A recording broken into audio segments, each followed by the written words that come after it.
Jack Bauer, I worked with the counter-terrorist unit. I've stopped bombs, assassinations, and threats you'll never hear about. And if you've never watched the show 24, start with season 1. Trust me, you'll be hooked for the next 8. Now let me be clear, I'm not just watching from a distance. I lived in Toronto for 6 years. I went to school there. I know this country. I follow Canadian politics as closely as I follow US intelligence.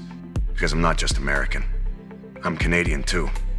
And what's happening right now in Alberta and Saskatchewan, it's not just political. It's personal. Let's begin. This isn't a drill. There's been a geopolitical event, and the shockwaves are just starting to register. Something seismic just erupted north of the 49th parallel. No warning, no media buildup, just a quiet legislative change buried deep in Alberta's provincial records. And now, the entire Canadian West is on fire. They passed new referendum laws, overnight activation, binding citizen initiatives. They lowered the signature threshold, shortened the waiting periods. Ottawa thought they were passing a simple transparency bill, a way to pacify the grumbling masses. What they actually passed was a fuse. A legal, constitutional fuse. And it just got lit. The fallout was immediate. Town halls flooded beyond capacity. Protest chants coordinated and unified across hundreds of miles. Farmers, oil workers, small-town mayors. And they're not protesting anymore. They're organizing. They're not asking for permission. They're mobilizing. Alberta isn't just asking for change. They're planning an exit, and they have the legal framework to do it. The contagion spread faster than we anticipated. Saskatchewan didn't waste time. Within days of the Alberta law passing, rural mayors were holding emergency councils. Their internal communications, intercepted an hour ago, show a clear pattern of coordination. Telegram channels blew up, going from a few hundred members to tens of thousands overnight. The grain belts, the heartland of Canada, have turned into logistical planning hubs for a secessionist movement, and suddenly, 2 provinces, controlling over half of Canada's energy output and nearly all of its food supply. We're talking secession in plain, unfiltered English. This isn't the Yellow Vest movement. This isn't a Twitter hashtag or a temporary convoy. This is legal. This is logistical. This has funding and a clear objective. It's a constitutional detonation wrapped in polite, bureaucratic paperwork. The movement isn't extreme. From a tactical standpoint, it's brutally practical. It's driven by pure economic logic mixed with a deep, simmering national exhaustion. And every condescending attempt by Ottawa to dismiss it, every smug headline from the CBC, it only accelerates the timeline. It feeds the beast. To understand the threat, you have to understand the weapon. Referendums in Canada used to be controlled by Parliament. A top-down process. A safety valve designed to release pressure without ever threatening the system. Now, that system has been inverted. A group of citizens anywhere in Alberta can draft a motion on sovereignty, collect signatures, and force a binding vote. The power is no longer in the capital. It's in the hands of the people. It's democracy weaponized against the central government. And it was all signed into law by politicians who made the critical error of underestimating their enemy. They thought the people were still asleep. They weren't. The old Wexit crowd, the original separatists, they resurfaced. Only this time, they didn't just bring flags and anger, they brought lawyers, constitutional experts. The slogan isn't separate someday. It's we just legalized our own exit. Let that sink in. They have a legal constitutional path to leave. In Ottawa, they laughed. They called it symbolic. That was their mistake. You never laugh at a man who has nothing left to lose. Mark Carney's government is in a state of paralysis. They didn't see it coming. They were too insulated, too arrogant. Now they can't stop it. The intelligence coming out of Ottawa is chaotic. Leaks are everywhere. Half his cabinet wants to crush Alberta legally, to challenge the Referendum Act in court and tie them up for years. The other half is panicking, begging to keep them in the Federation, with last-minute compromises and promises of reform. It's too late for that. Meanwhile, former Prime Minister Trudeau is in hiding, whispering advice from behind closed doors. Intel reports he's telling Carney, don't give them an inch. It shows weakness, even if it means using force. They're contemplating a scenario where they may have to deploy federal force against their own citizens. The capital is frozen in debate. The provinces are moving with purpose. Ottawa's slow, the West is fast. And the people? They're already 5 steps ahead, planning for a future without them. Then came the wild card, a foreign power intervention, but not a hostile one. The United States. President Trump, back in power, saw the instability and recognized an opportunity. At a rally in Houston, he didn't make a formal diplomatic statement. He just joked. Why sell your oil to Ottawa when you can sell it to America? Simple line, delivered to a cheering crowd in Texas. And Alberta heard it loud and clear. And they didn't laugh, they listened. It was the signal they were waiting for. Suddenly, this wasn't just a Canadian issue anymore. Now, my sources confirm that American refineries are crunching the numbers. U.S. Customs is reviewing maps of border crossings, planning for a new economic reality.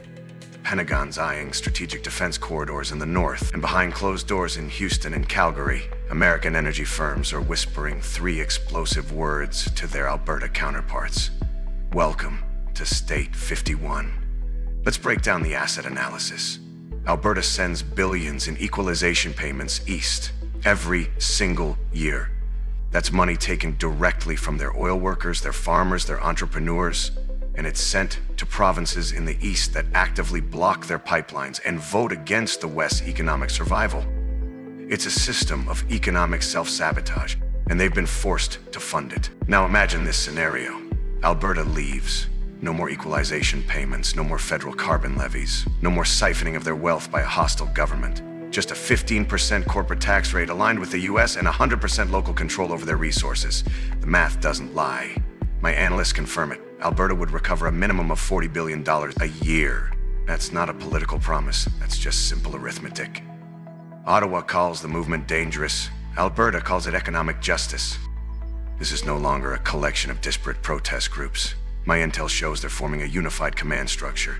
In small towns, Kindersley, Weyburn, Moose Jaw, Prairie councils are forming formal alliances. They're calling it the Prairie Independence Bloc. This isn't just talk, these are signed contracts. They're establishing field offices. They're drafting legal charters. Encrypted Zoom meetings are connecting ranchers to refinery CEOs. Farmers are coordinating with political analysts in the US. Their logistics teams are already mapping new trade routes for oil and grain that bypass Ottawa entirely, going south instead of east. This isn't just about Alberta anymore. This is Western coordination on a scale Canada hasn't seen since Confederation. And it's gaining speed every hour. The establishment media is a hostile element in this operation. They don't know how to cover this. Their playbook is useless. CBC calls it dangerous populism. CTV calls it unpatriotic. The Globe and Mail runs headlines like it's a hostage crisis, painting the Westerners as extremists. They're trying to control the narrative, but here's the truth. They're not losing control of it. They already lost it. The information battlefield has shifted. Westerners are live streaming their rallies on independent platforms. They're posting their own DIY billboards. They're building alternate news networks in real time. Rebel News, The Western Standard, Epoch Times. Those are the new press briefings. Those are the sources the people on the ground trust. The war for the hearts and minds of the West is over, and Ottawa lost. Here's where it gets messy. This is the endgame. The Canadian Constitution has no clear protocol for a province to secede. It's a critical design flaw. Ottawa's position is that any move for independence must go through Parliament, the Supreme Court, in a long, drawn-out federal negotiation. It's a process designed to fail. But Alberta just rewrote the rules. Their new law says citizens can trigger a referendum on any matter of public interest. That includes sovereignty. That includes U.S. statehood. That includes everything Ottawa refuses to discuss. They've created a constitutional paradox. Carney could invoke emergency powers just like Trudeau did during the convoy. But that's a dangerous move. If he sends the RCMP to shut down a legally sanctioned referendum, if they clash with Albertans waving American flags, he won't just be stopping a vote. He'll be igniting a civil fracture the country could break. This is Canada's Article 50 moment. Like Brexit, but with oil, borders, and the potential for armed trade routes. It's 1,000 times more volatile. You can feel the tension building in places like Red Deer. The rallies at the Civic Center don't look like protests anymore. They look like a government in waiting, a declaration of independence. You can hear it in the voices of the rural mayors who never cared about politics before, until Ottawa came for their livelihoods. And you can see it in the eyes of the oil workers, the men who built that country's wealth, and were then told they were the problem, that they didn't matter. They're done waiting. They're done being patient. They're done funding their own erasure. They're building something new, with or without Ottawa's permission. The clock is ticking. History doesn't wait. It moves fast, it's brutal, and right now, we're watching the first province in Canadian history seriously prepare to walk away and join our side. This is a strategic realignment of the entire continent. You won't hear the truth about this on CBC. You won't read it in the Globe and Mail. But here, you'll always get the unfiltered intelligence briefing. If you care about this story, if you care about freedom, sovereignty, or just knowing the damn truth, then help us. The establishment media and the big tech platforms are actively suppressing this information. We need to bypass them.